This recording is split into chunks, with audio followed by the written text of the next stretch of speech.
Oh.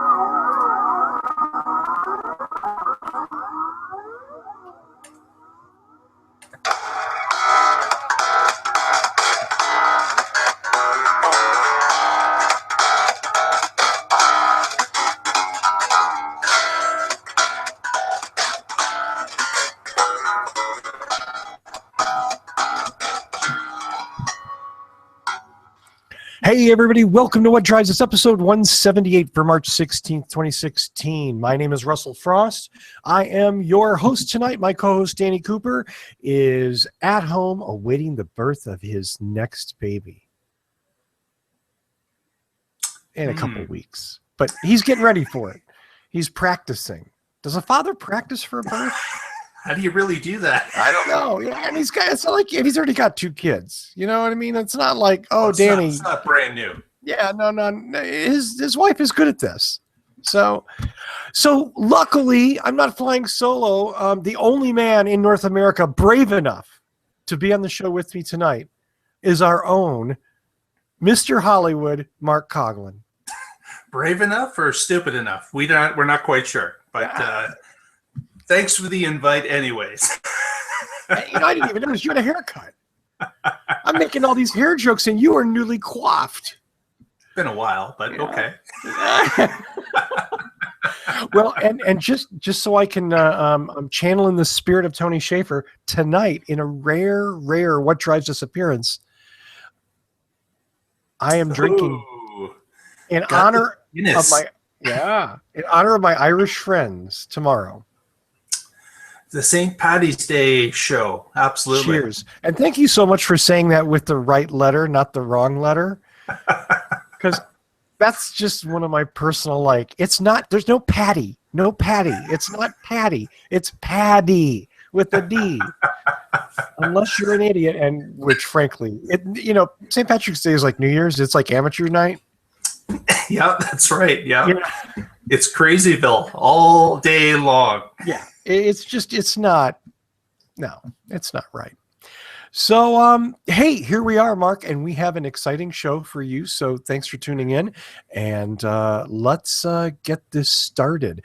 The first story up this week is from CNN Money, and I'm not a super huge fan of CNN in general, and CNN Money especially, but I thought this was a very interesting article and certainly very pertinent to what we've been talking about, which is the undercurrent of huge financial changes that the alt car and car market and energy market are sort of coming together, and we're seeing more and more of it this year. This one comes from sort of an odd source. The headline is, and I quote, "Unpaid subprime car loans hit 20-year high." Yes, what that means is that the rate of seriously delinquent subprime car loans soared above 5% in February. Again, I'm reading from the CNN story. That is the highest level of delinquent subprime loans since 1996, what CNN calls the Great Recession, what all the rest of us call a depression. Or is that too mean? No, I don't think that's too mean at all, actually. This is the result of a few things. Number one, the car companies have been enjoying very, very good success in the last few years. They are a big part of the economic turnaround of the United States because obviously car sales are a huge business for us here. The problem is a lot of these sales were on the back of loans that, like the subprime loans when the real estate market was blowing up, probably never should have been made. They're on low or no credit score basis. They're on longer and longer terms.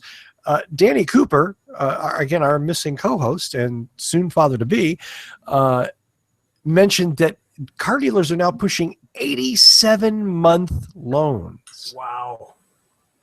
What is that, like 700 years? My math is bad. Absolutely. That's really getting out there. Absolutely. That's 7 years and 3 months. It's a staggering figure. What I think is interesting about that, Mark, is that we've seen and we've reported here that people are keeping their cars longer and longer. This is partially due to 2 things. I think that, number one, the cars are better. And a newer car in 10 years isn't the rolling piece of crap that it was 20 years ago. or 30 years ago or 40 years ago. Cars age better now, and people were under financial stress. They weren't going to buy a new car, so they were going to make that old Camry go another 10,000 miles. Exactly. So all of a sudden, like an 87-month loan isn't crazy. I honestly, 87 months, 7.5 years. Like that, doesn't that just seem extreme? Like people are signing on the dotted line and they're adding 2.5 years to a normal car payment. A normal, right. Which well, I guess in 5 years, yeah, right. I mean, really, 6 years almost became normal. Right. So you've got these people now that are signing up for these longer extended periods, and do they really know what they're in for? Like, or are these salespeople just fantastic and they can move the product because, they're wonderful salespeople, but do the people that are buying it, I just don't know. I would have a hard time stomaching 87 payments. Like that's beyond what I think is reasonable. Absolutely. I totally agree. But Mr. Coughlin, what is the number one factor in a car buyer's purchasing decision? What his wife says. Wow.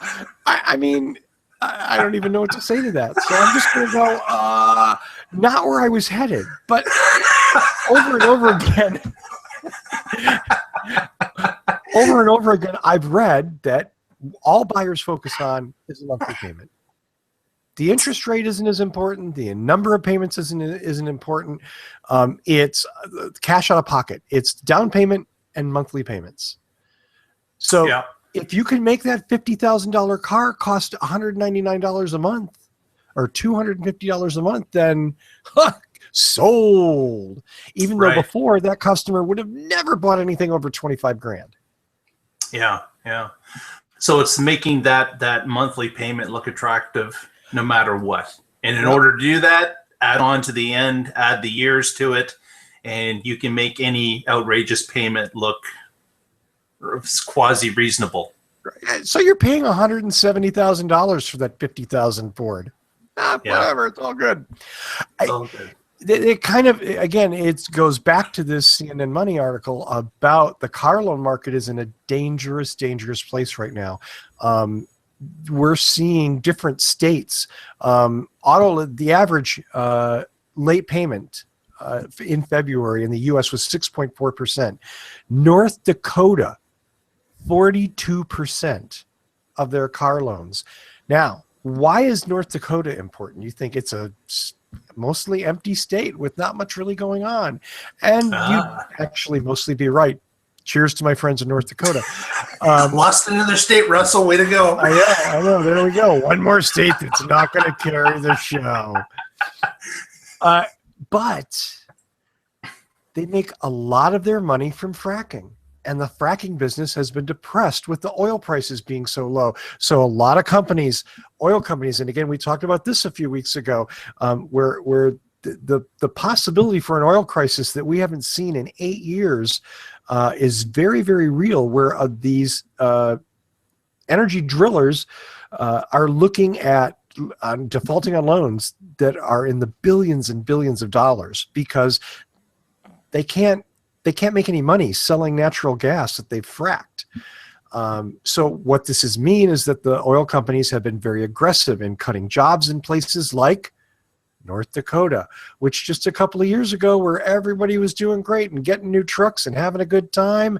And now that 7.5-year car loan looks like a death sentence. Yeah. And the automakers better hope that they've farmed some of that credit out to others. Otherwise, they're going to take the full brunt of these vehicles being repossessed and them being stuck with the proverbial bag in their hand.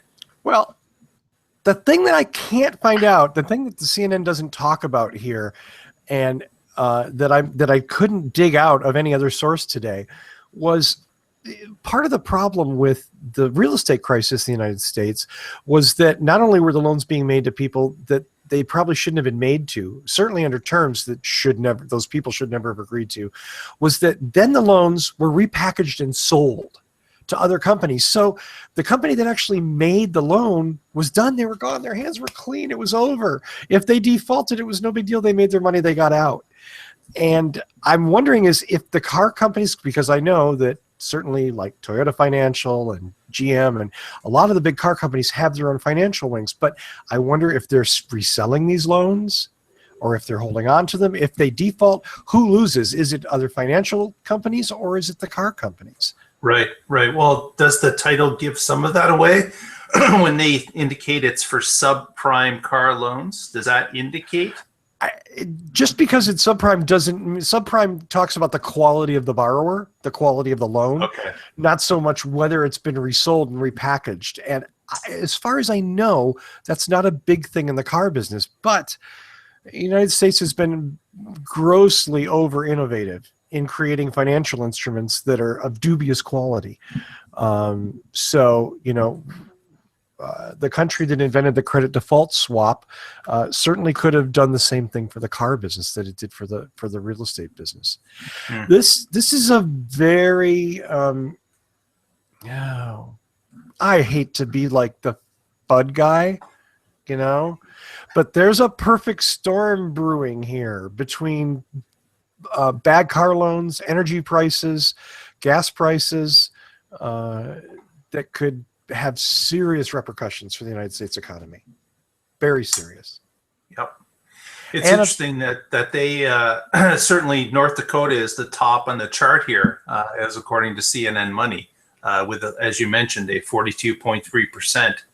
But some of the other states that are into oil, such as Oklahoma and Texas, are also on that for about 15 or 16%. So that's that's not as bad as North Dakota. Well, again, because of the fracking industry in North Dakota, probably what has driven most of the equipment sales there over the past number of years, and hence them being on these loans. But interesting to see that the next closest is about 16 or 15%. Yeah, it's a huge difference. The other states are all shale oil states, of course, Oklahoma, Texas, and also Louisiana, which is a huge oil state, is seeing an enormous jump in delinquencies. So it's it will be interesting to see. I mean, again, all these things. And forgive me if I get a little metaphysical here, but I mean, like everything, people don't appreciate how interconnected things are. And that these gas prices aren't just a matter of paying more per gallon or less per gallon at the pump. It's a matter of what that does to other things. And we see it in food and other things. But if the oil business buns up in the U.S. and defaults on a bunch of loans, it's going to spread out. And things like former oil workers and people in those markets that dependent on that oil money are going to be defaulting on their car loans, and then car companies will be laying people off, and then and then people are not paying bills, and housing and everything else is all interconnected, and all of a sudden it's 2006 again, and we're I don't think it'd be quite as bad, just because the fact that the U.S. regulation got the banks back into a cleaner channel than what they were when it comes to at least loaning up for the homes and right. There's been some minimal real estate changes, but I don't know. Well, the economy certainly is not robust. It's certainly in positive territory, but it's not as robust as people would have hoped we would have come out of recession with. Yes. So it's there. If you threw a number of factors against it, you could topple it. Absolutely. Yeah, absolutely. And look at all the, and I say this, the consumers need is another smack in the head. And we're going to see a debt crisis like we haven't seen before, because even more, I think things are more precarious for most consumers now than they were in 2006. And why would you say that? What's the factors that you see that would make someone in a more precarious position than in 2006 today? From a personal perspective, each consumer at that time in 2006, when the real estate market bubble broke, a lot of people had equity, quote unquote, even though it was bubble equity, it was fake equity. I mean, they had been taking money out of their houses. They've been getting home equity loans or just borrowing against whatever. They'd been able to use their homes as ATMs was the popular phrase. Right. They'd been buying a lot of things. Sometimes they just took that cash and stuck it away somewhere. So in a sense, the wealth level was higher in 2006 for most consumers. Now go ahead 10 years later and you're looking at most consumers. A lot of people are not in houses, they're renting. The rental market is vicious in the United States. And they don't have the savings. They don't have that equity in their house anymore to back them up. They don't maybe have, they're not purchasing as much stuff. It's sort of like if you start a crisis up here in 2006, I think we're starting with a crisis down here in 2016. Right. It's not as far to fall, but they have nothing to fall back on. Right. Yeah, I can see that. Yeah. Just a theory of my own, completely supported by nothing but hot air. So there we go. But as I ranted about how interconnected everything is. Our next story that Mark's going to introduce, it just really kind of goes into how interconnected this is. So, Mr. Collins. Yes. So on the hybrid cars site, they put an article in place called "Why is the price of gas so low?" So it kind of I would suggest to our listeners to go in and read this in full, but it gives you some excellent insight as to what's going on with the price of gas and how it's affecting different things, similar to what we were just talking about a moment ago. But in the article, they indicate that, of course, a gallon of gasoline regular is about $1.82 nationwide currently, and of course that's much lower than it was back in the summer before, or even 2 or 3 summers ago. So the amount has come down greatly from the average prices back then. And what they're basically indicating is that this lower gas price is driving up sales of consumables, as being one of the biggest, of course, are vehicles. So again, as mentioned earlier, the sales of larger trucks and vehicles as a whole has gone up for almost every automaker in every segment across the board.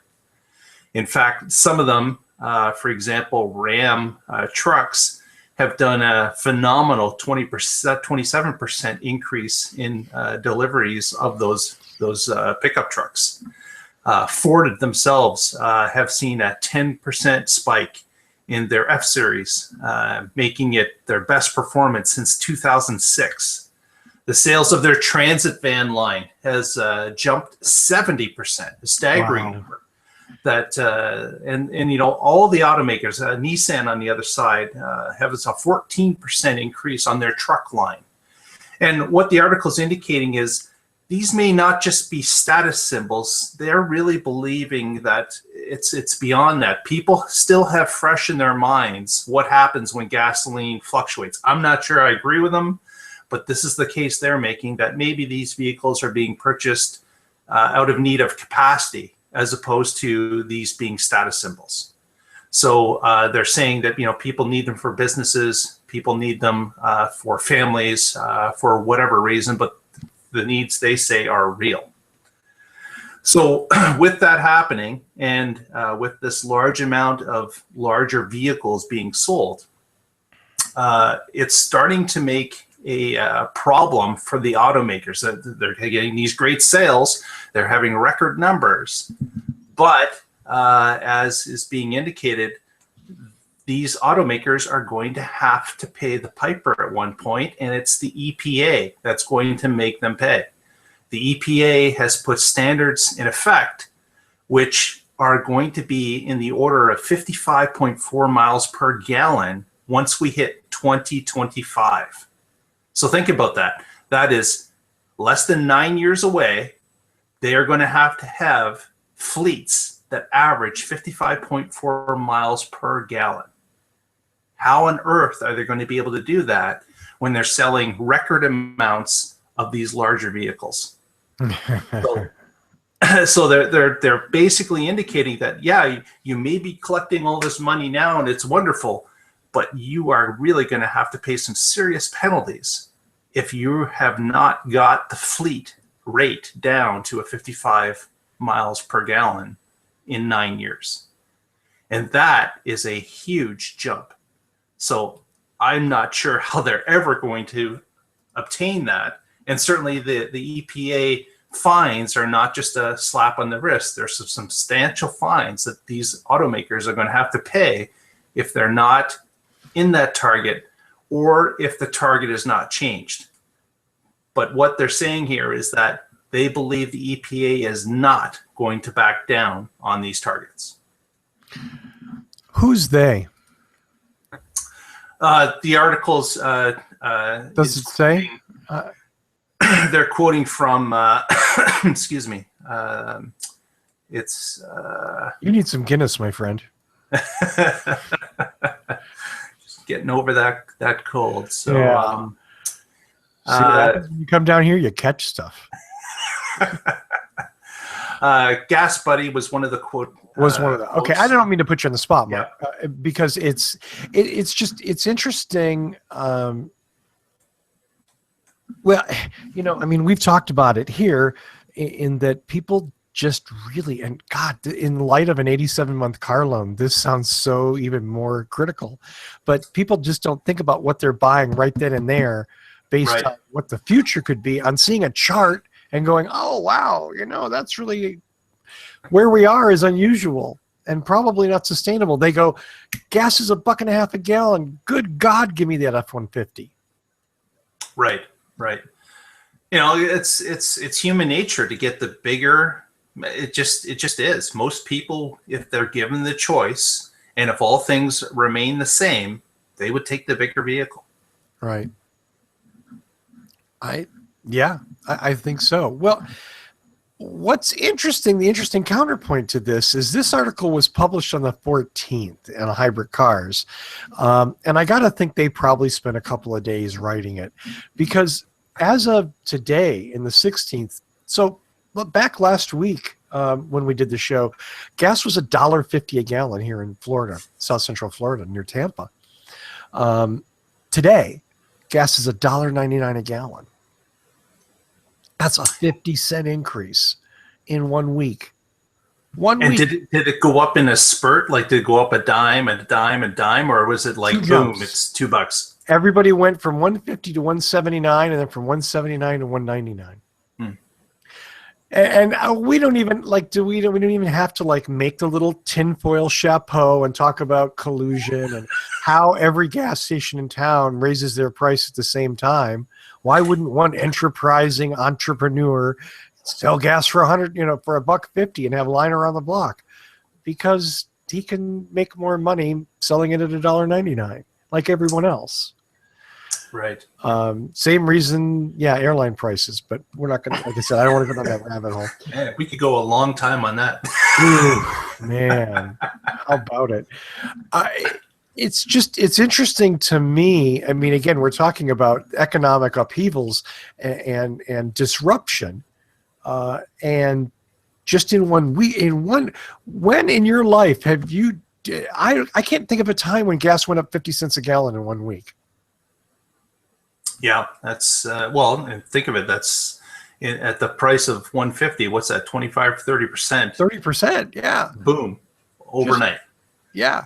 And on top of it, who's complaining?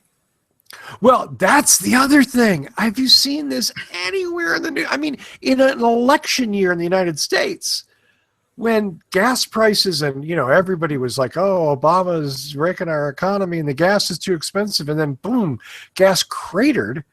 And suddenly and then it goes back up and suddenly it's off the table because, hey, it's still $1.99. It's under $2. Yeah, exactly. I can drive the Hummer to work for that.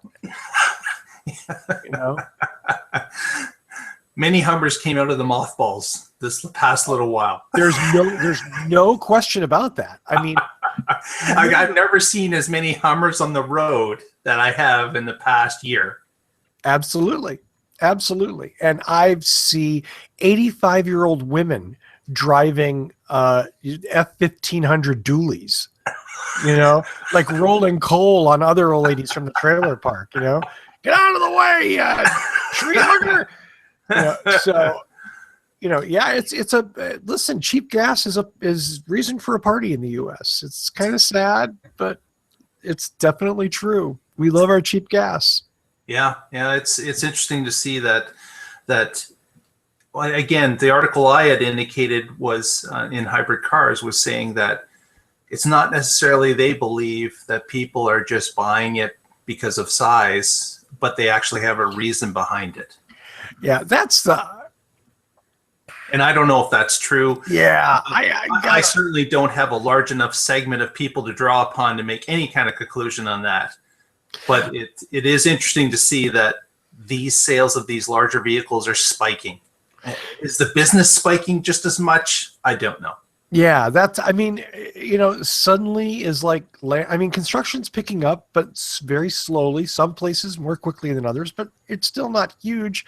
And what else are you doing with these big trucks? I mean, okay, you're a landscaper maybe, you know what I mean? Like, but you don't need the Dodge Ram to get groceries.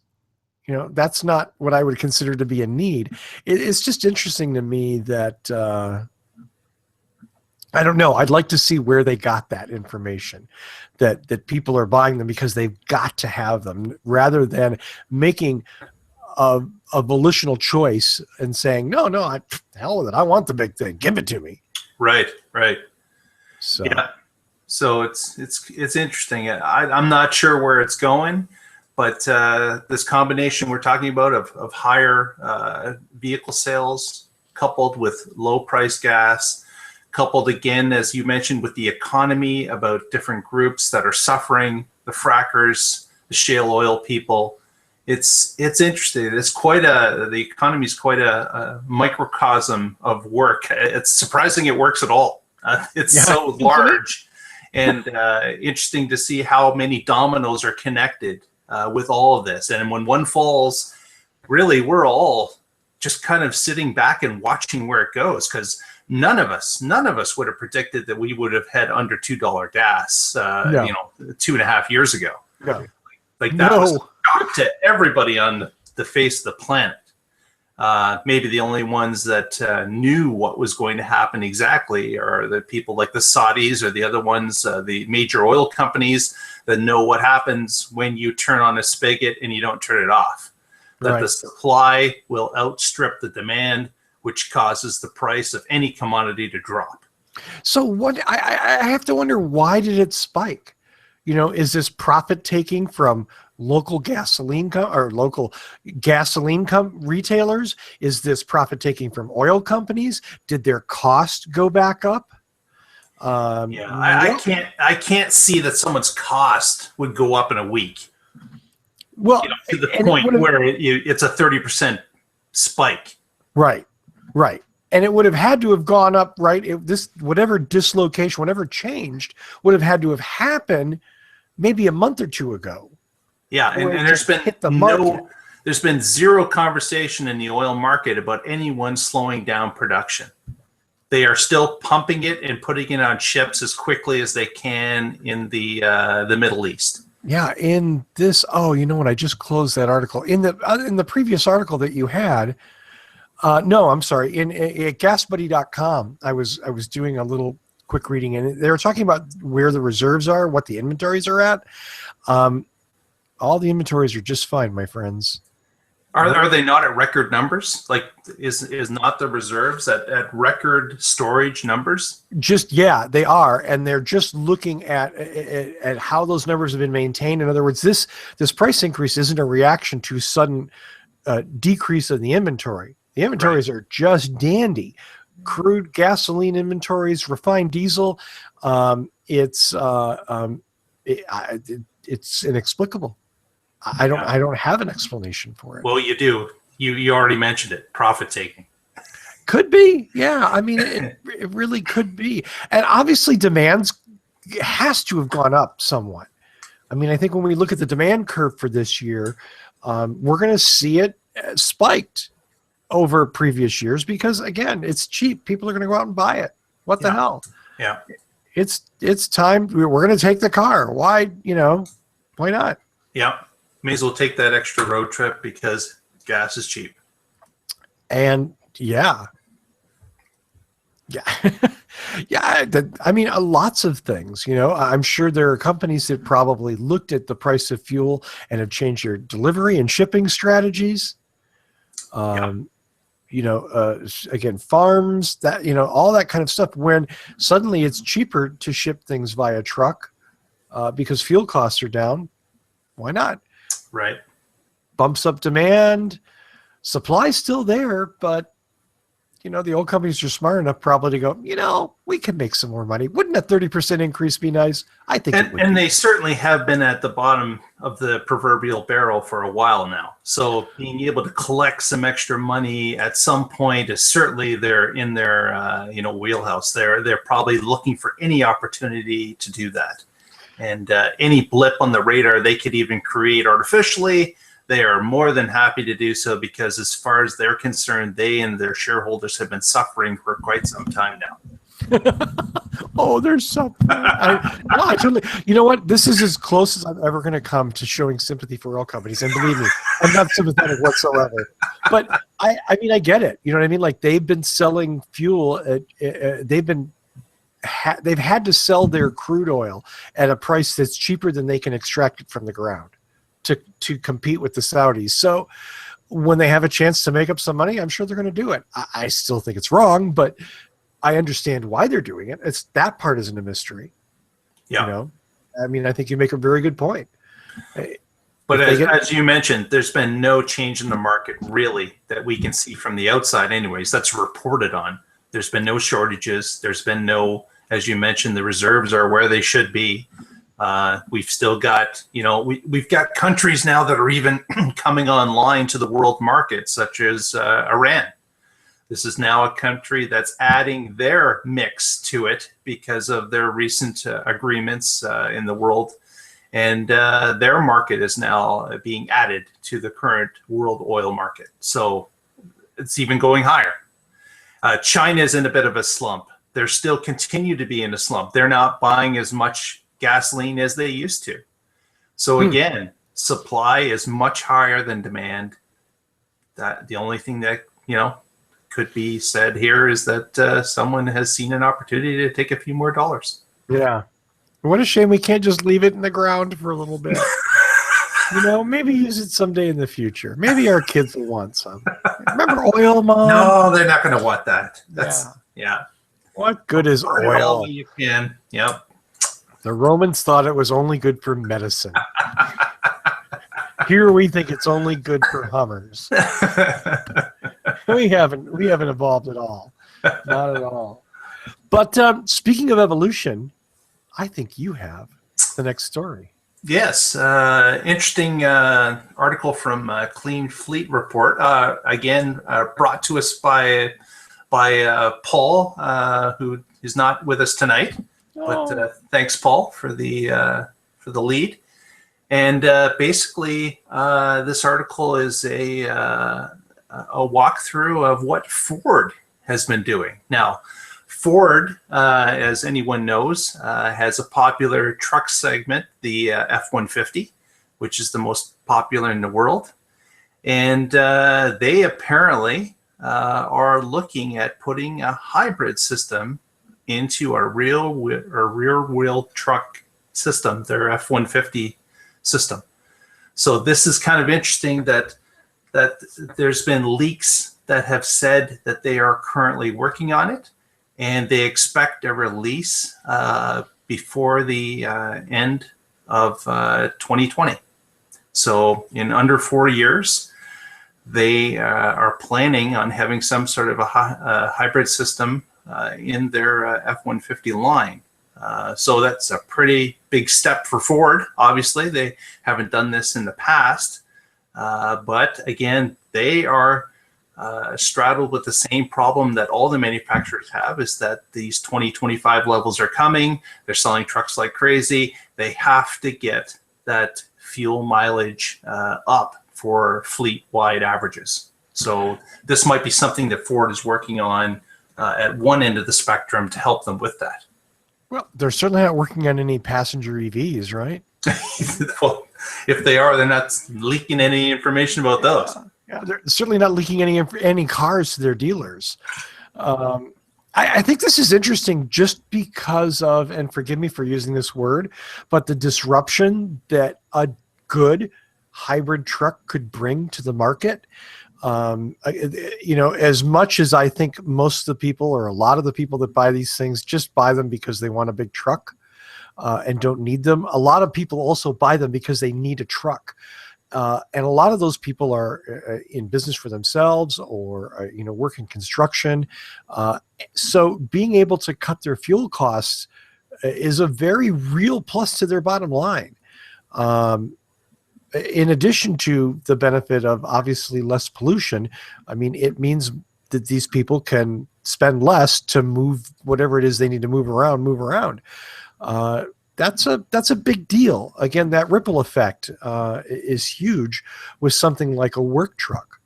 So it'll be interesting to see if Ford does this. I hope so. I hope. It could be vaporware, certainly, but it is something that is interesting. The fact that they are working on a segment of the market that's been really ignored to this point by others. And that could be because of engineer concerns. It could be because they, that there's certainly physical limitations that are out there. But it would be a huge win if they could get something, again, price competitive, that would be able to replace vehicles with something that has a strong hybrid in it, that would run it at low speed or whatever. There's many things that could be done with it to make it successful. It'll be just interesting to see if they can actually do it. As you probably know, Russell, there's another group out there, the V Trucks, VIA, who they take the shells of GM vehicles, a full-size van and a full-size pickup. They install a battery pack in it, and they hook up a V6 motor to be a generator, very similar to the Volt system, except in a larger vehicle. Now, their drawback is, of course, price. The vehicle turned out to be almost double the price of the vehicle when it's sold as a regular gasoline model. So obviously, they're not experiencing huge sales because it just, with the price of gas and the large cost up front, it's going to take forever to gain your money back based on that. So they're not a large seller. But if from the article, it indicates that Ford is going to work on it being a rear-wheel drive, which the truck currently is, to save weight and save parts that they don't require to put into a front and a rear-wheel drive with electric and a gas motor. So they're trying to incorporate it into one drive line to save weight and cost. So it'll be interesting to see what progresses from this particular vehicle. It's going to be very interesting. There's a quote in here that I wanted to read from the article on cleanfleetreport.com. Quote, the CEO did say larger numbers of hybrids and plug-in electric vehicles will become necessary over the next decade or so, both because of consumer demand and regulatory requirements. There it is. Yeah. Maybe not in order of importance. Correct. So all the automakers know it. It's coming, and from what others are saying, the EPA is not going to back down, which they have done in the past, but apparently they have decided that their line is in the sand and they're not moving. I'm not going to disagree with you, but I'm going to say this, and I think it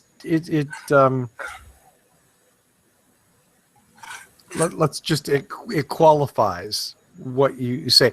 I don't know that the EPA won't back down. I don't think the EPA will back down, but maybe someone in charge of the EPA, whoever that might be at that time, might back down depending on the impact on American companies. Without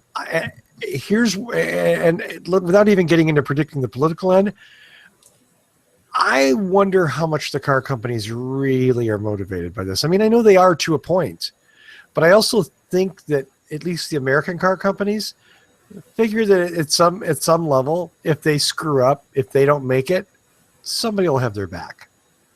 Probably their senator, probably their handful of representatives, probably their lobbying group. I wish it was like an incontrovertible fact that the EPA would slaughter you if you don't hit the guidelines. Because I think that sort of like planning to fail thing, because it's profitable, is one of the reasons why a lot of American businesses are mediocre. Mm-hmm. Because they can get away with it, and it's profitable, so it's cool. Yeah. Not because American business by definition is mediocre, because it's not. But that's just my observation. Yeah, well, that's certainly a true point. I don't have this to draw upon right now, but there is a graph that was circulated a little while ago that showed that when the EPA did let up on their numbers and soften them somewhat, you could see in the chart how everything just plateaued. Nobody got any better over that period of time. Not one automaker got better. They all just plateaued, and that was it. And they stayed at that level until harder regulations came in place. And then all of a sudden, surprise, the more technology hit, and they started to go up again. We just discovered this new way to save fuel. Yeah, exactly. So these groups, certainly, as you mentioned, it is more profitable just to sit and do nothing. Right. Yeah, it is more profitable to do that. And that's ultimately what these companies are trying to do, is not necessarily manufacture vehicles that are the best. They're trying to make more profit. Right. Sad but true. And speaking of sad but true, and speaking of mediocre American companies, and speaking of, our happy final story of the night, our Human Interest Festival of Love, comes from a company that we have spent far too much time discussing on this show, Faraday Future. Our friends with the Chinese ownership in LA, I guess soon to be in Nevada. You know what? They sponsor the show, right? Yeah, they do. They sponsor the show. That's why it has such high production standards. Thanks for that Faraday Future check. That's why I'm in this beautiful studio. There you go. Yeah. Faraday Future, credit where it's due. The Nevada state government got a little concerned because Faraday Future had asked them to make a bunch of infrastructure improvements so they could build their own little gigafactory. I hate that word. And the state of Nevada said, we want to see more than 6 Bobcats out there clearing brush. Maybe you guys can show us that you're really serious about this. And the state of Nevada, luckily, good for them, held their ground and demanded a $75 million bond from Faraday Future, which when we reported on that a few weeks ago, we all laughed and went, do they have $75 million left after the $2 million styrofoam sports car? I don't know. Maybe there was some money tucked in under the driver's seat in that thing. But to their credit, Faraday Future has ponied up the $75 million. Now, was it $75 million complete, or was it $73 million and a car? Yeah. So, and just so you know, the state of Nevada holds on to that $75 million and is going to hold on to it until Faraday Future builds at least 1.6 million square feet at the North Vegas site that they've cited. So they're putting conditions on their infrastructure build, As they should. And absolutely, there should be these type of milestones attached to their financial involvement. Absolutely. Yeah, I mean, Vegas has been was grossly overdeveloped during the real estate boom and is just now beginning to rebound a little bit. But there were, and still are, but there were a lot of roads that went to nowhere, out to like, whole neighborhoods that have been cleared and plowed and never built on because that loan fell through. And when the market crashed, that was it. There was the neighborhood sign sat there and withered and faded in the sun. So the last thing that the state of Nevada needs to do is blow a bunch of money on highways and sewers and all of the infrastructure for this factory before they know it's actually going to be built. Yeah. So they obviously have that type of money somehow and have provided it to the state as a marker that they'll be able to build these parts of the factory. Marker, I see what you did there. Bringing the gambling talk here. Nice. That was slick. That was good. They provided it in chips. Exactly. Exactly. And it was one $75 million chip. That's a whole chip. What's a purple from the Bellagio? 75 million. There you go. I put it on black by mistake. I didn't know what to do. Obviously the company in China has the money to build this. They're not doling it out maybe quite as fast as they were. I would love to know internally what the money in China thinks of what the U.S. operation has done thus far. I would love to know that. It'd be interesting to be a fly in the wall and understand Chinese because that would be another thing you'd have to know. Exactly. Exactly. It's interesting. Like as we had mentioned in previous shows, some of us are not convinced that the best way to unveil what you can do is to come out with a sports car that is basically unbuildable and unsellable.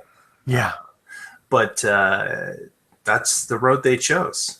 And when they just showed the car during that Las Vegas unveiling, driving on a road, it was it was computer generated. Like it was another questionable thing to be doing with a car that you're potentially trying to sell. When Pixar is making your promo spots. Yeah, I don't understand it. I do not see the logic in it. But that's the way they chose to do it. It's, and they've tried to kind of, I think, come back. I think they've realized a little bit. No, I won't say that because I have no idea. They've been pushing talk about their variable platform architecture, that they designed. But we still haven't seen a vehicle. We don't even know that they have a vehicle yet, even on paper, even in a computer. They have a frame, they have a chassis, and the chassis has batteries. We don't even really know what they're going to build. If it's an EV, we assume it's an EV of some kind. That's what they talk about, but we don't know if it's autonomous, if it's a sports car, a sedan, a station wagon. Is it going to be $30,000 or $300,000? We don't. They haven't. They don't know. They haven't said. Yeah. So that's the scary part. They're holding all the cards close to the vest so that they can have wiggle room to go any way they want. That's how I would read that. I agree. I think they honestly don't know what they're going to do. They're looking for a place. They're looking for an opening in the market, and they're not seeing it yet.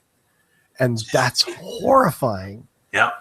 That they're going to build a factory to build something that they don't even know what it is right now. There's so many gambling analogies in this story. Yeah. Yeah.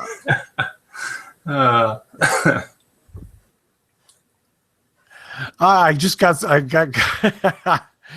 got a note from our friend Tom Stengel watching the show talking about, he claims that 90% of the pickups and SUVs around his area are just show cars.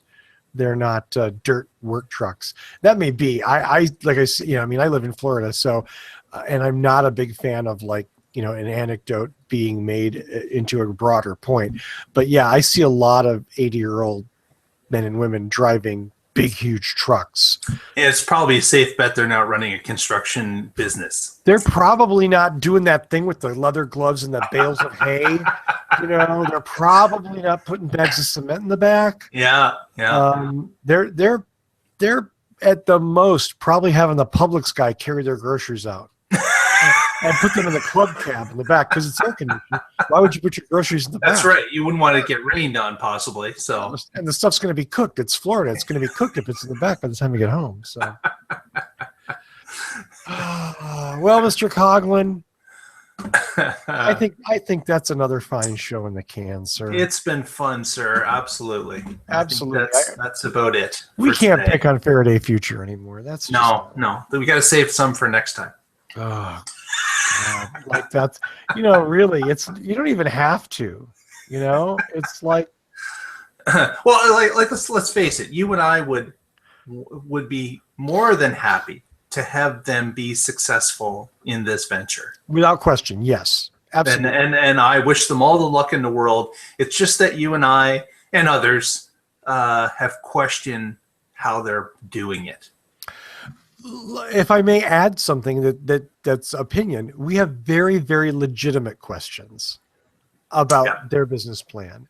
And I think they've been a lot less than transparent about it. They've instead decided to kind of go down a hypey road. And that's why we've lambasted them so much. I don't remember ever having a conversation like we've had with Faraday Future about Tesla. Right. Because Tesla made a car. I mean, they weren't even making it; they were modifying, but whatever. They had a product. They were a company. And they had a publicized plan. Yeah, and they more or less followed the plan. Maybe not to the exact timelines, but they followed the plan. But as our own Chelsea Sexton has pointed out many times, someone who's in the car business, working for GM, making a car is really, really tough. So I don't hold it against Tesla that they haven't hit their timeline. What I look at is that they've successfully launched 2 cars. I'm not going to count the Roadster.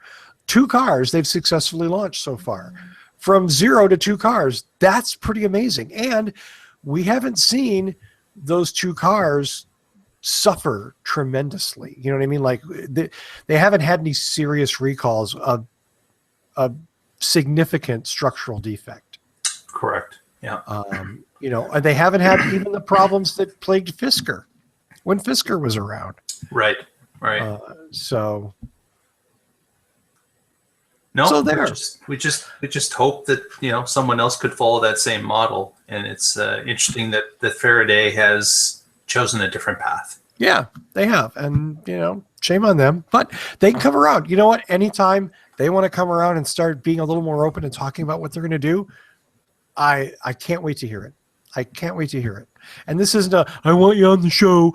This is as a person who wants to see electric vehicles succeed and become more prominent and more affordable, and I want them to do that, and I want them to build them here in the U.S. Yeah. So sorry, Mark. Nothing personal. You guys got enough car business in Canada, okay? Leave ours alone. Don't you build all the Fords that Mexico doesn't build anyway? Well, we're building the new Dodge minivan, the Pacifica.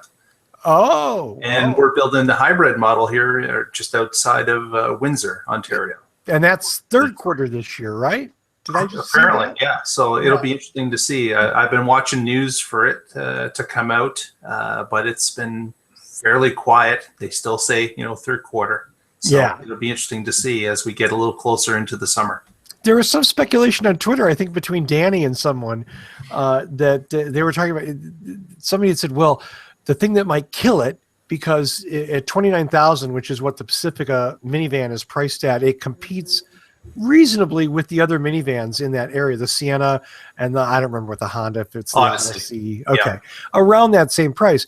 The concern was that the Pacifica might be $10,000 more, which would kill it. And I thought, well, wait, but then there's a $7,500 tax credit, which only makes it $2,500 more, and $2,500. I mean, if you're spending 30, you can spend 32.5. Yeah, and you'll probably gain a little bit on the gas. So, well, and that's the other thing. Is Dodge going to actually be able to deliver on a good hybrid, or is it going to be a 2 MPG waste of time?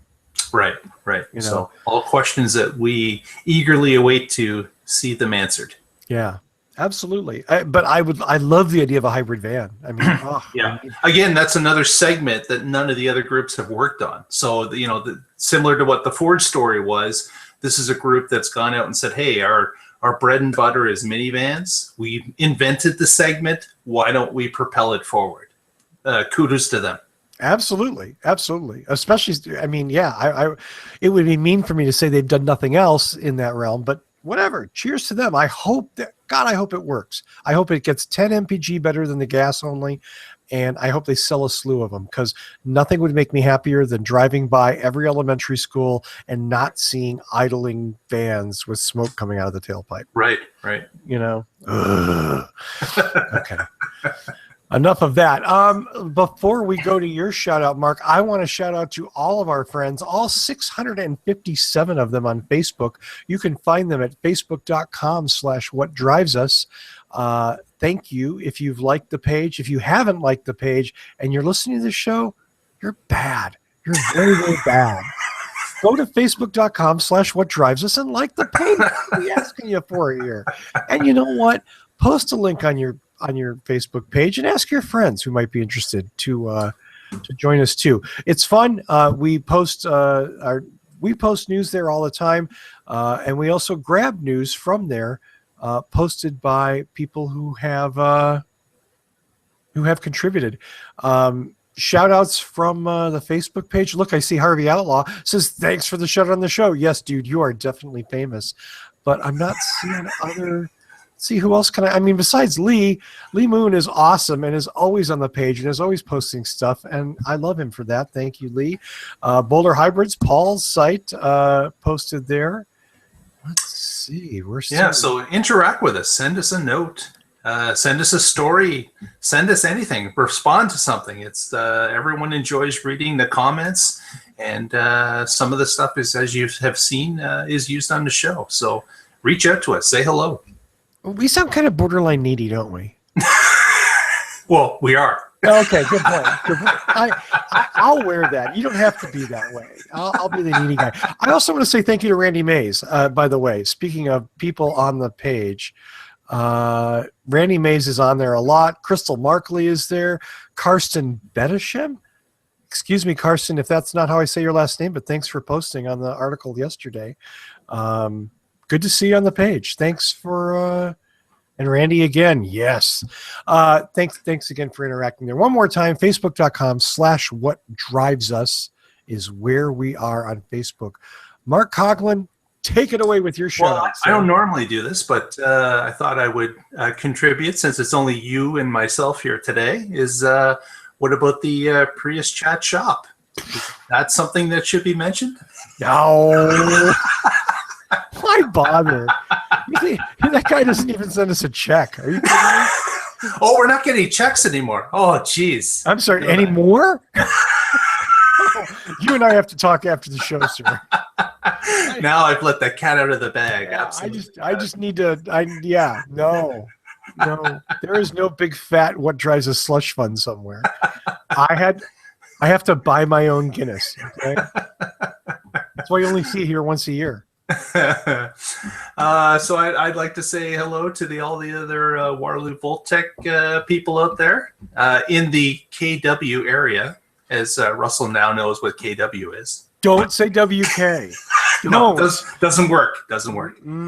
And our group's getting together on the 22nd for another meetup with our EV friends.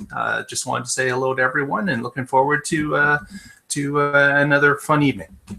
Awesome. March 22nd for a meetup. Correct. And if they, I guess, updates at WR Voltec. Correct. If you want to see anything about it, just connect to our Twitter feed. Absolutely. And do follow his Twitter feed anyway, because it's great and you should. And there you go. Even though Mark took the lead, cheers to him. Prius Chat Shop is the place for all your Prius accessories. It's at priuschat.com/shop. That's priuschat.com/shop. Prius accessories, the best place on the internet. No, whatever. Just go and buy something. Amy's going to have 3 kids. They need clothes, okay? You see their little dirty girls running around naked. It's pathetic. For God's sakes, go buy some mud flaps and help the guy. Prius mud flaps. Yep, absolutely. It's like the heat shield, you know. I only know a few PriusChat.com blah blah blah things, and that's one of them. Speaking of which, our thanks to Michael Mannering for our theme music. Visit him at manthing.com because he deserves a visit, and you can buy our theme song, Fire Sermon, at his site or through his site. I think it's on CD Baby and on iTunes. Also, if you want to visit us at whatdrives.us, our main site, you can download or stream all the shows there in video or audio format. That's whatdrives.us. You can read our show notes. You can go click on the links for the news if you want to see what maybe we missed. I don't know. Argue with us. We're up for it. We want the interaction. Then you go to the Facebook page and tell us why we were wrong. Just remember, needy. That's what we are. Needy. Bring it. That's all I'm saying. Bring it. Okay? There. Do I have to challenge it? Is that how I have to do it? I'm getting more text messages during the show, and you know what? I am not coordinated enough. I will admit it. Just throws you right off, man. Yeah, it's turn the phone off now. I start reading, and I just want to go, no shit, no, whoa. Are you serious? Yeah, no. I thank you for sending the messages. Thank you for caring, but I that's why I need Cooper. Cooper's my text message reader. Mark, thank you for fighting traveling and sickness and for being here tonight with me. Well, I appreciate it. Thanks very much for having me on the show. And thought it was a good show. Not bad at all for a couple of guys, a couple of hacks working at it. So hey, we're good hacks. What do you mean hacks? The hacks are at home tonight drinking beer. Hacks. Here we yeah. That's it. There we go. Okay, Guinness. Happy St. Patrick's Day tomorrow, kids. Yes, absolutely. Do be careful out there. For God's sakes, don't drink and drive, please. And just remember to wear some green. That's all. That's all you have to do. I guess. I mean, or just puke on yourself. You know, that's usually greenish, isn't it? And honestly, really, that counts. You know, I mean, it's anything green counts. Anything. Yeah, anything.